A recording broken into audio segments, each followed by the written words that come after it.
I wasn't planning to write this. I don't keep a journal, and I've never believed in anything supernatural. Not really. But something's happened, something that's not right, something that I can't explain away with logic or coincidence anymore. And if I don't get it down now, I'm afraid I'll forget what's real and what's not. I'm afraid it'll twist inside me until I don't know what part of me is still mine. It started with a balloon, a red one. And before you scoff or close the tab, I want you to understand something. I'm not a child. I'm a 34-year-old man. I have a stable job at an architecture firm. I own a house in upstate New York, just outside of Ithaca. I'm not the kind of person who sees things. I'm not the kind who loses track of time or forgets where I put things. I live a quiet life. No drama, no addictions, no trauma in my past to blame any of this on. But 3 months ago, I found a balloon floating in my living room. Not just floating, hovering, perfectly still, midair, no draft, no air conditioning, no windows open, just suspended there like it was waiting for something.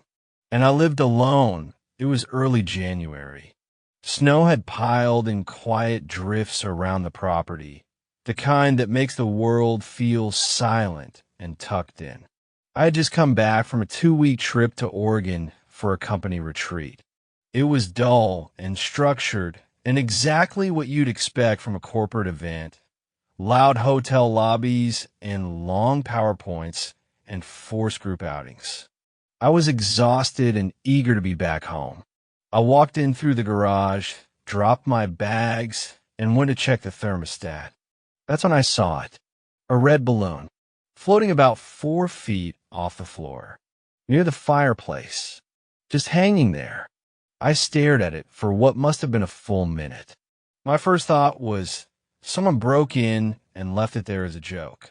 Maybe one of my co-workers trying to mess with me. But that didn't make sense. No signs of a break-in. Nothing else was disturbed.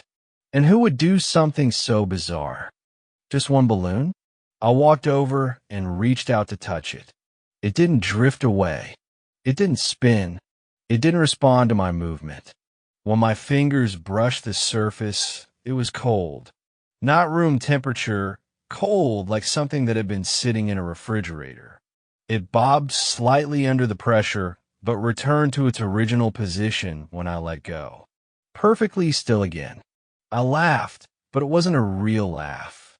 More like a nervous chuckle. I thought maybe there was a string and a weight holding it in place, so I crouched down to check. Nothing. No string. No weight. Just that balloon defying gravity. Still, I dismissed it. Maybe I'd forgotten about it before I left. Maybe I brought it home drunk one night after a bar crawl. I had a few beers during the holiday party in December. Maybe someone tied it to my coat. That seemed like the easiest explanation. I popped it. I didn't like the way it seemed to just sit there like it was watching me. It popped normally, just a loud crack and a tear of rubber. That should have been the end of it. But it wasn't. The next morning, I woke up to another one. Same color, same place, floating. It didn't make sense. I'd thrown the pieces of the first one away and taken the trash out myself. I checked the doors and windows again before bed. I even set the alarm system on my phone. But there it was, the second red balloon, hovering in the same exact spot. This time I didn't touch it. I just stood there and stared. It didn't move, not a tremble. And I swear to God, even though I know it sounds crazy, it felt like it was aware of me. Like it had been waiting for me to wake up. I walked backward out of the room and went straight to the kitchen. I sat at the table and just listened. Nothing happened. No creaks. No movement. No footsteps. But I couldn't bring myself to go back in. I ended up calling in sick that day.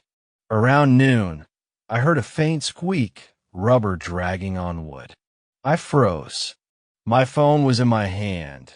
and for a second I considered calling 911. But I didn't, because what would I say? There's a balloon in my living room. They'd hang up on me.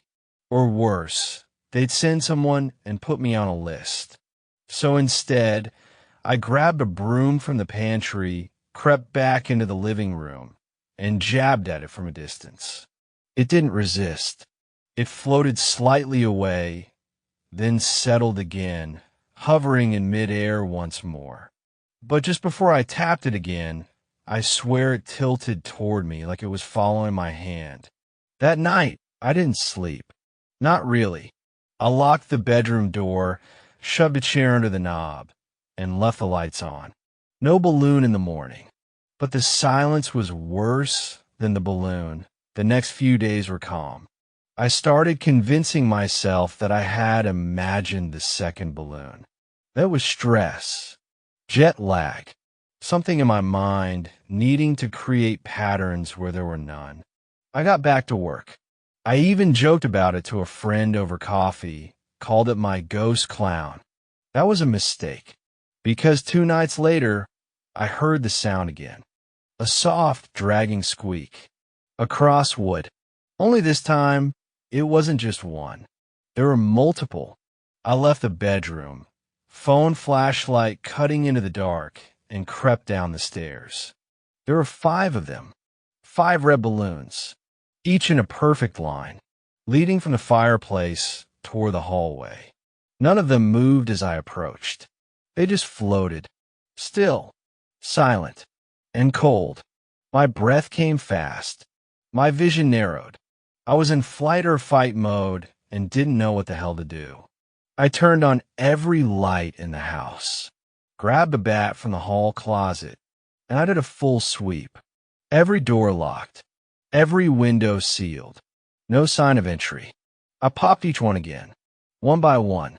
Each pop echoed in the house like a gunshot. I felt like I was declaring war on something I couldn't see. And again, I thought that was the end. It wasn't. This is where things start to change, where the story stops being about balloons and becomes about something much worse. Something older. Something watching. I started getting headaches. Not normal ones. Deep, twisting ones that started behind my eyes and seemed to claw backward through my skull. I went to a doctor.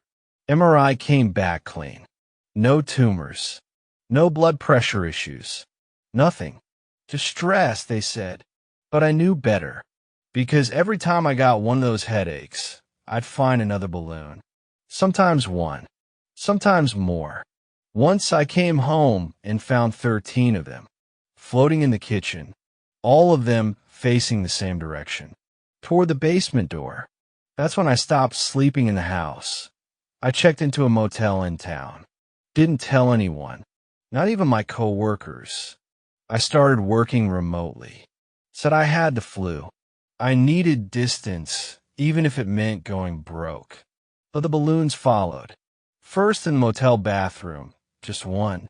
Then in my car, floating behind the passenger seat like it was buckled in for a ride. And every time I found one, I noticed something new. The balloon wasn't just still. It cast no shadow, no matter what angle the light hit it from. And I noticed the rubber was starting to darken slightly. A subtle shift, like the red was aging, rotting, changing. And then I found the first photograph. It was tucked under the windshield wiper of my car.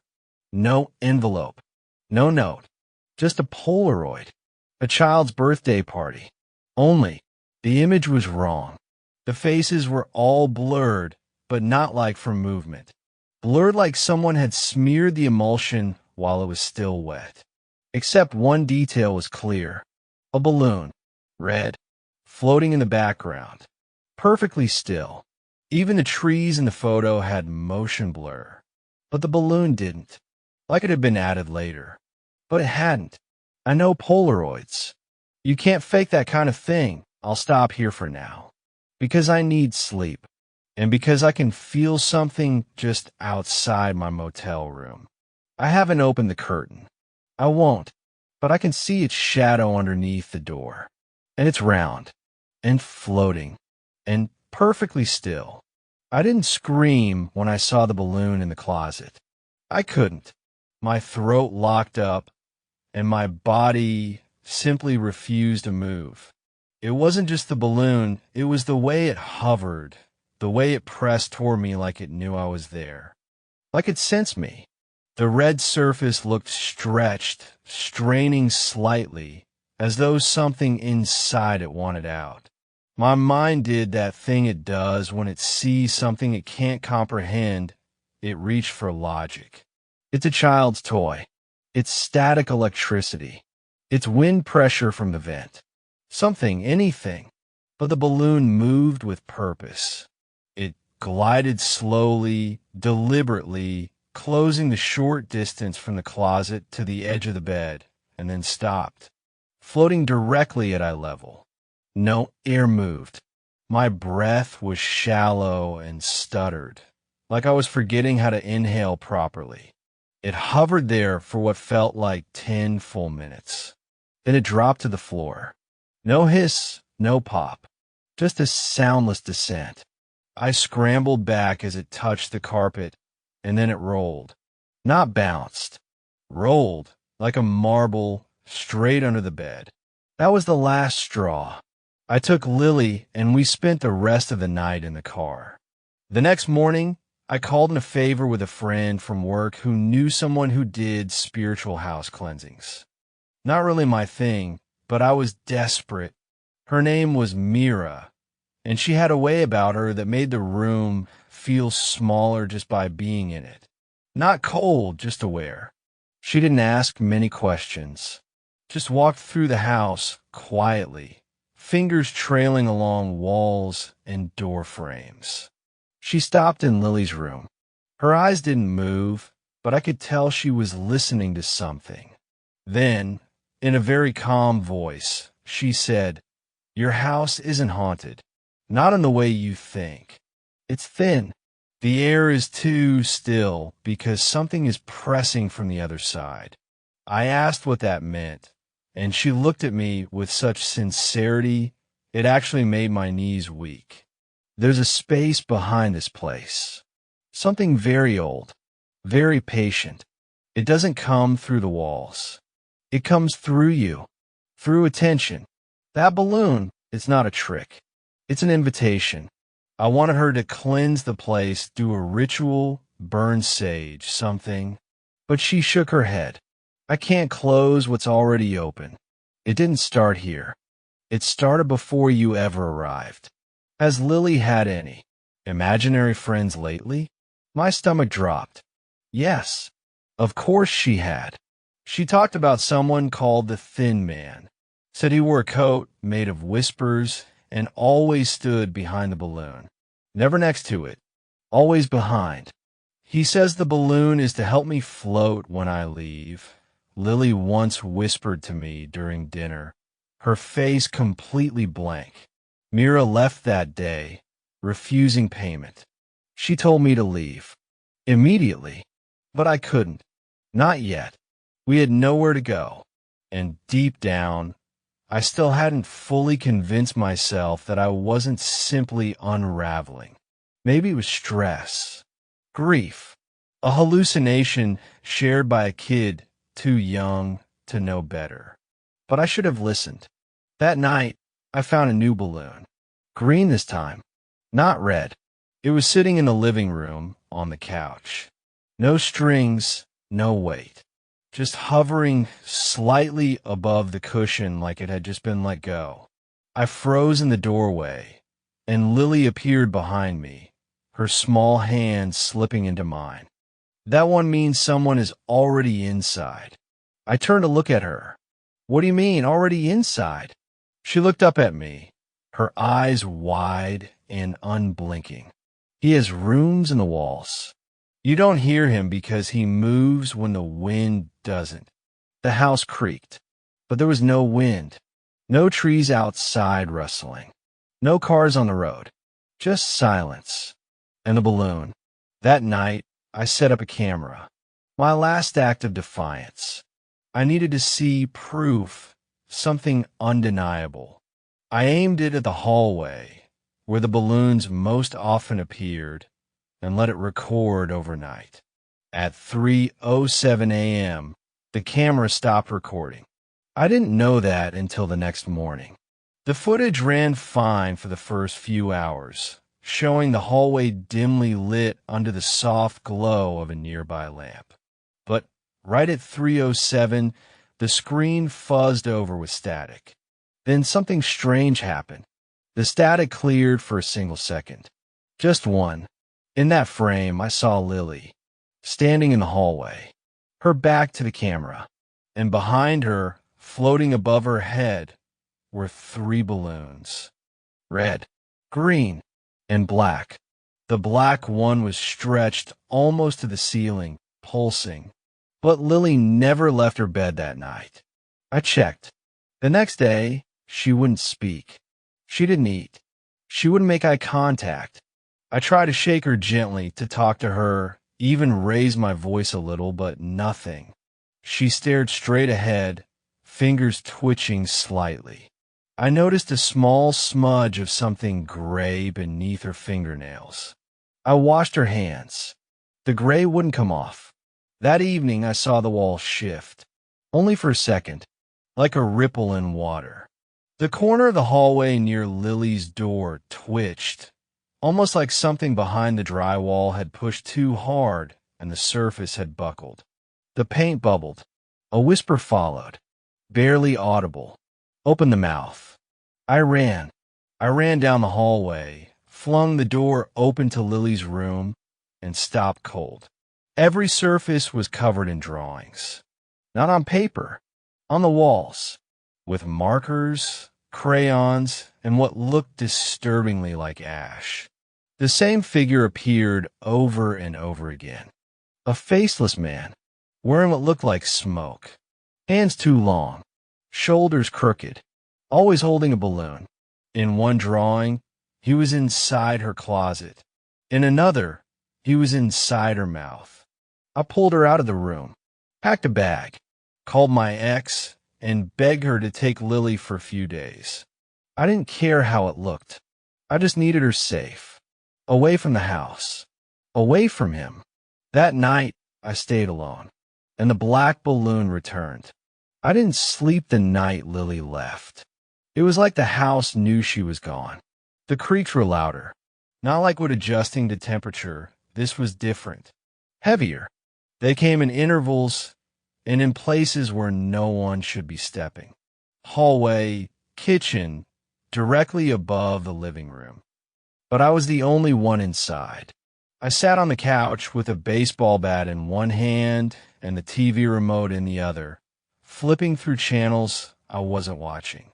The black balloon hadn't moved since I first saw it earlier that evening. It floated against the ceiling, motionless in the living room's corner. It didn't bob or spin, just hung there, waiting. It took me 2 hours to work up the nerve to touch it. When I did, the surface was cold. Not latex cold, icebox cold. It didn't flex under pressure either. It felt hard, like there was something solid inside. I pressed down, and it didn't give. I leaned in and listened, and what I heard made me drop the bat. It was breathing, not the balloon, behind it, inside the wall, rhythmic, wet. I backed away slowly, eyes locked on that swollen sphere of black rubber. I didn't dare blink. If I blinked, it might do something. Float again. Burst. Speak. That night, I found something under Lily's bed. It wasn't a toy or a drawing. It was a photograph. Old, color faded, but clearly taken in this house. In the photo, the living room looked nearly identical to how it was now. Same carpet, same fireplace. But in the center of the picture stood a little girl I didn't recognize. Maybe 5 or 6 years old. She was holding a balloon, a red one, but her expression wasn't joyful or playful. She looked hollow, like she hadn't slept in years. Behind her stood a tall figure, blurred and faint, like a smudge on the negative. You could barely see it.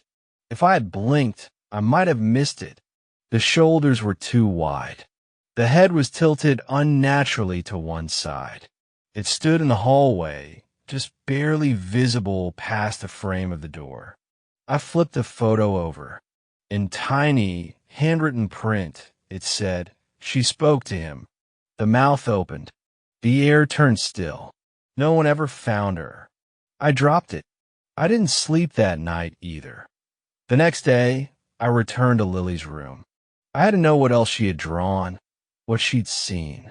But when I opened the door, the walls were clean, spotless, like someone had painted over them in the middle of the night.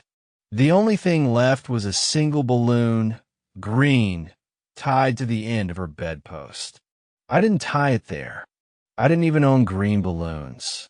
That's when I started hearing voices in the static.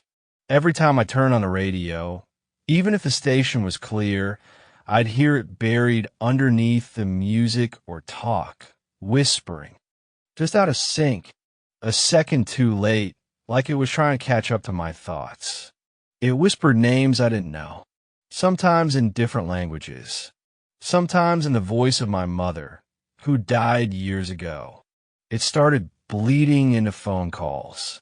I'd be talking to my ex about picking Lily up, and in the background, I'd hear a second voice mimic her, imperfectly, like a tape recorder that couldn't quite get the tones right. The worst moment came one night, around 2:30 a.m. I heard a knock on the front door. Not a loud knock, just two soft taps. I froze, waited. It happened again. I looked through the peephole. No one was there, but I opened the door anyway. I don't know why I did it. Morbid curiosity? Stupidity? Something more? When the door swung open, I felt the air breathe in. That's the only way I can describe it. Like the house took a deep inhale and everything fell silent. No night birds. No distant cars. Just the vacuum of space in my front hallway. And on the floor sat another balloon. This one was white. It looked like skin, translucent. Inside it floated something that looked like a hair or a piece of string, but when I leaned closer, I realized it was a human eyelash. My stomach turned. I popped it with a bat. The sound it made wasn't a pop. It was a gasp, not from the balloon, from the walls. That night, the breathing returned. It didn't come from the wall behind the balloon this time.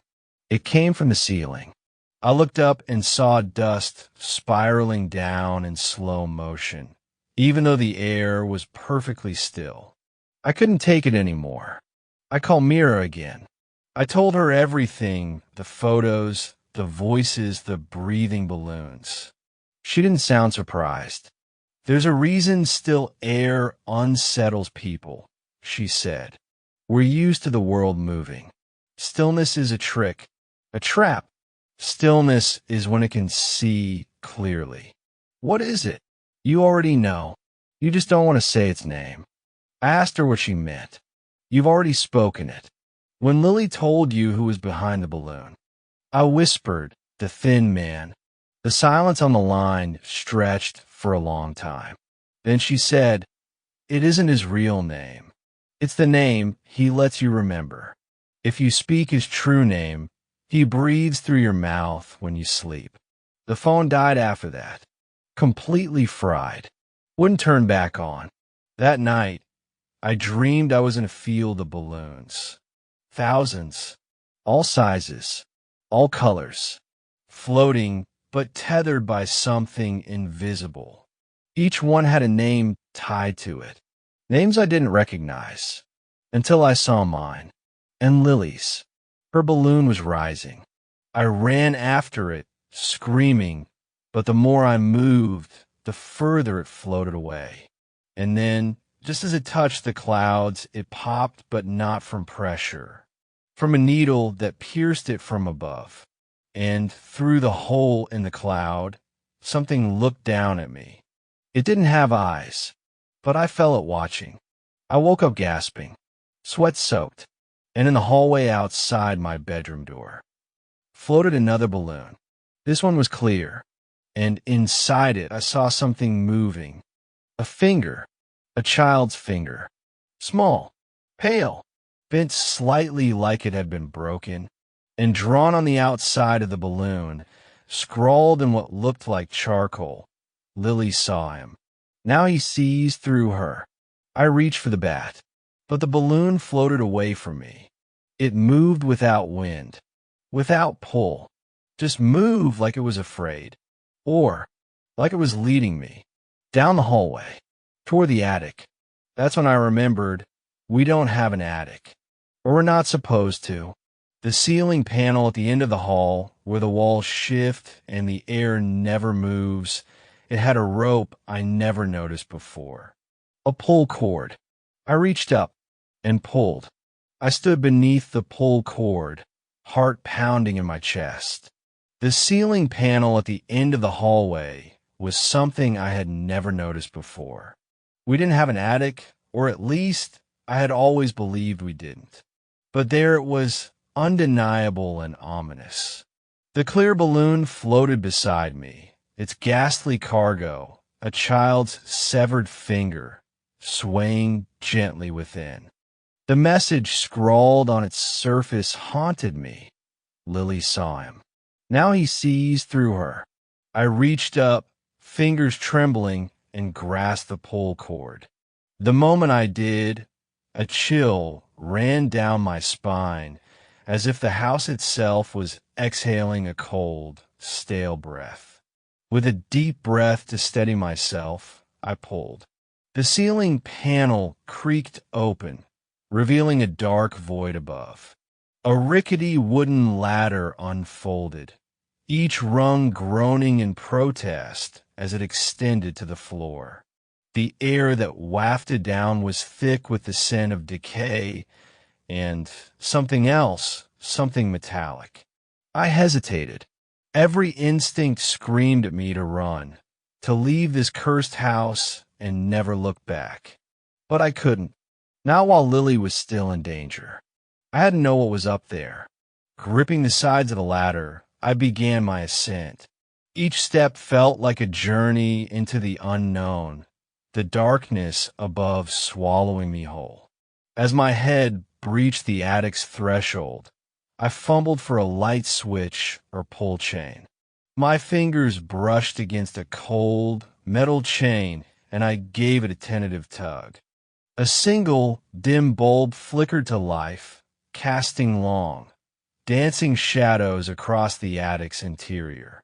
The space was larger than I had anticipated, stretching out into the darkness beyond the bulb's feeble glow. Dust motes swirled in the air, disturbed by my intrusion. As my eyes adjusted, I began to take in my surroundings. The attic was filled with relics of the past, antique furniture draped in white sheets, boxes stacked haphazardly, and old trunks with rusted locks. But what caught my attention were the balloons. They were everywhere, hundreds of them, in various states of decay. Some floated lazily near the ceiling, their colors faded and surfaces wrinkled with age. Others lay deflated on the floor, their once vibrant hues now dull and lifeless. Strings dangled from many, swaying gently as if touched by an unseen breeze.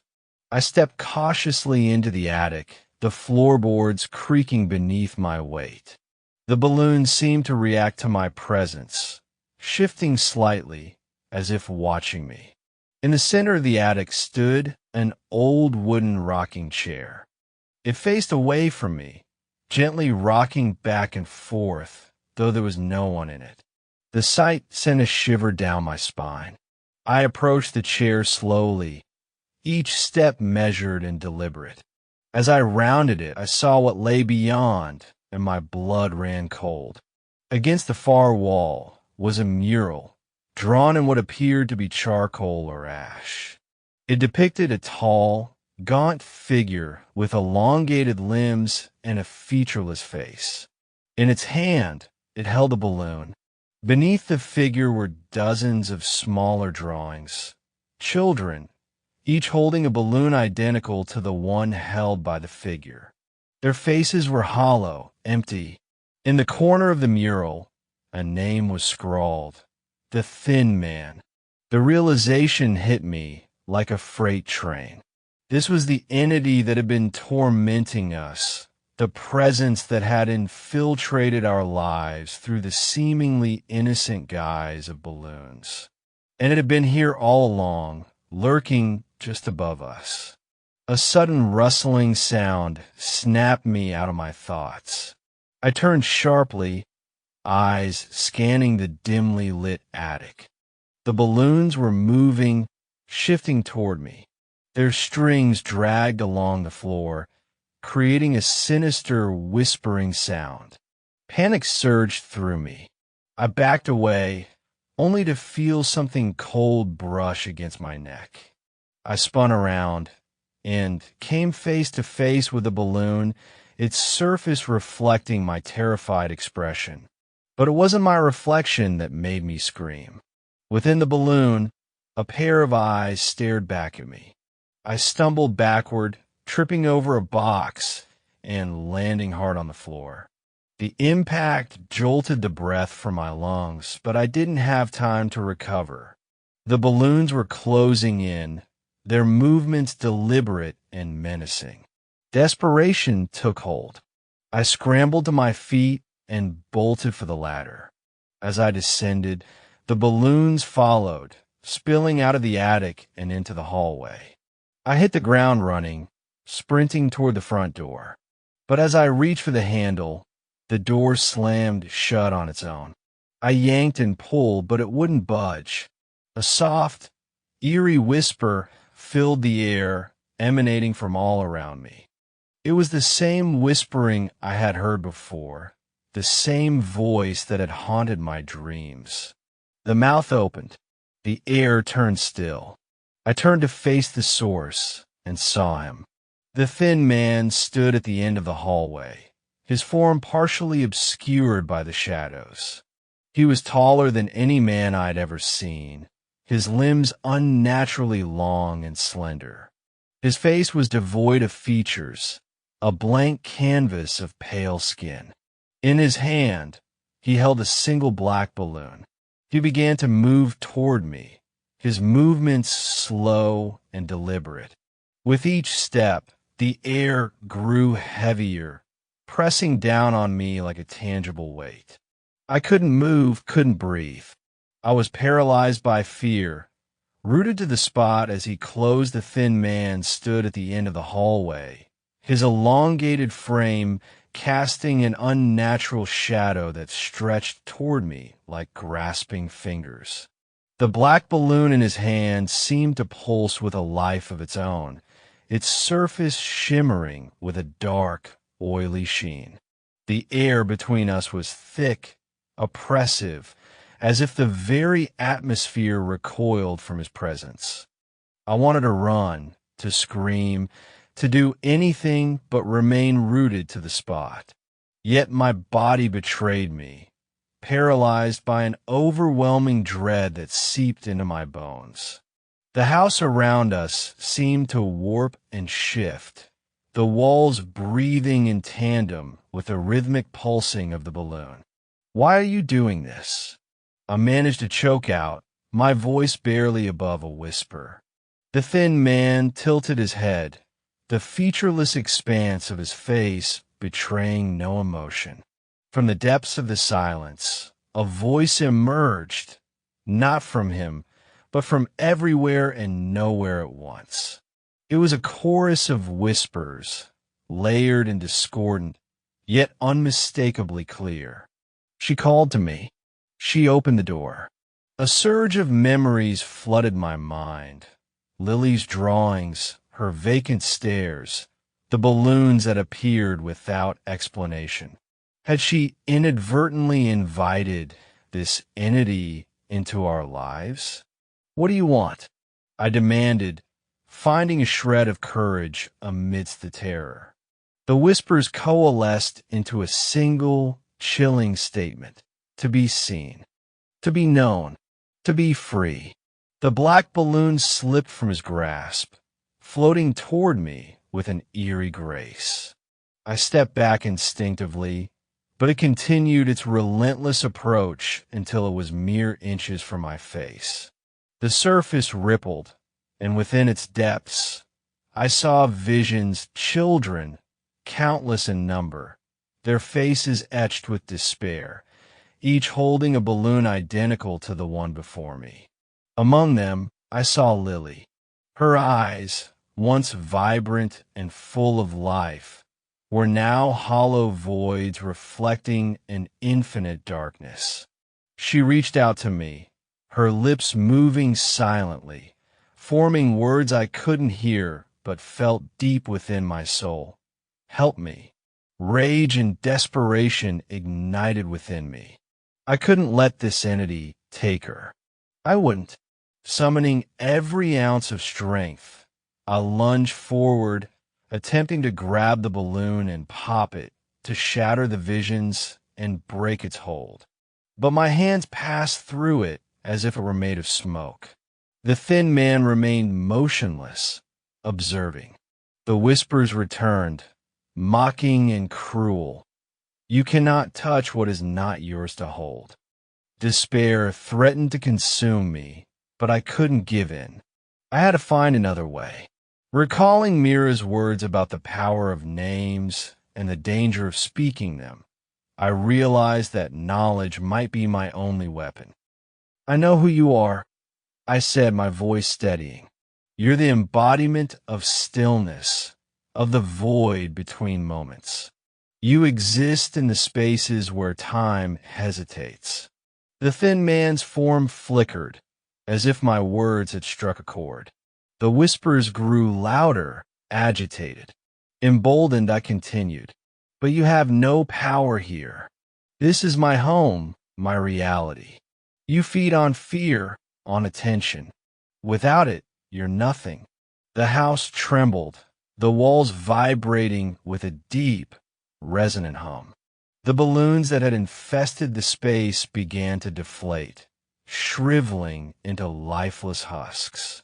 The thin man took a step back, the first sign of retreat. The black balloon between us quivered, its surface fracturing like a spider's web. Seizing the moment, I pressed on. You are a parasite, lurking in the stillness, preying on the innocent. But you've been exposed, and now you'll fade back into the nothingness from which you came. A sound erupted, a cacophony of wails and shrieks, as if 1,000 voices cried out in unison. The thin man's form distorted, elongating and contracting, struggling to maintain cohesion. With a final, piercing scream, he dissolved into a cloud of black mist, which was swiftly drawn into the ruptured balloon. The balloon imploded, leaving behind only a faint echo of the whispers that had once filled the air. The oppressive atmosphere lifted. The house settled, the walls no longer breathing, the stillness no longer suffocating. I collapsed to my knees, exhaustion washing over me. Tears streamed down my face as I whispered, "Lily." A soft, warm light filled the room. I looked up to see Lily standing before me, her eyes once again bright and full of life. She ran into my arms, sobbing. "Daddy, I was so scared," she murmured. I held her tightly, vowing never to let anything harm her again. In the days that followed, the house returned to normal. The balloons were gone, and the oppressive stillness had vanished. Lily no longer drew the thin man, and her laughter once again filled our home.